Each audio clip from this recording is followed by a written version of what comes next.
The murder trial of an Ohio police officer accused in the 2023 shooting death of a pregnant mother, Takia Young, resumes tomorrow.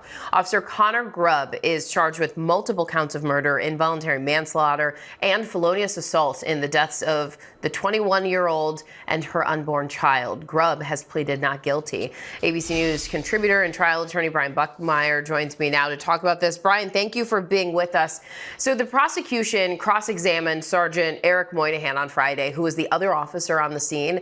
Moynihan testified that he was surprised when he heard Officer Grubb fire a shot during that interaction with Takia Young. What does this mean for the defense?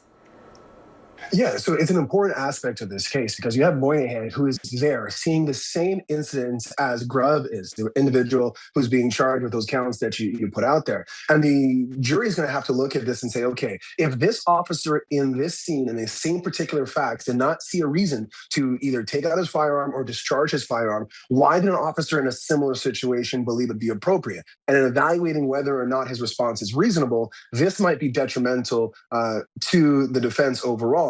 But ultimately, Grubb may take the stand and may cure some of these issues. That's a really interesting point. And Brian, prosecutors say that Grubb did not say he fired his gun out of fear that the other officer or anyone else in the parking lot was under threat or serious harm of death. In your opinion, does that evidence support the argument?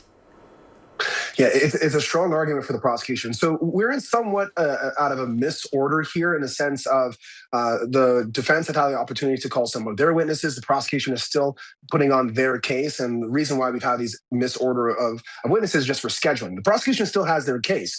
But we heard a report from Officer Grubb read into the record where he's describing the events, but doesn't say some of the key language that you would want from a self-defense case, that you're acting because of fear of either death or serious physical injury. And that report was close in time when this incident occurred. And so the prosecution is going to hone in on that and say, hey, shortly after this incident, this is what he said. Yes, when the defense has their opportunity to put on their case and he takes the stand, he may say something different, but the prosecution is going to hone in on that piece of material and try to make that the cornerstone of their case. So, Brian, what happens next in this trial?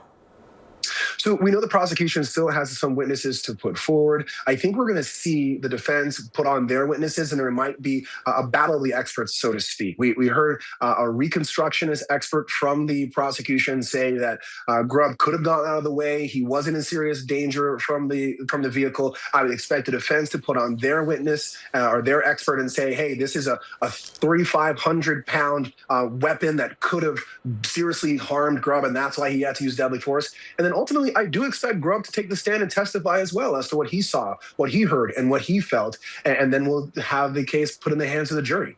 Yeah, it'll be really interesting to watch if he does take the stand. Brian Buckmire, thank you for being with us today.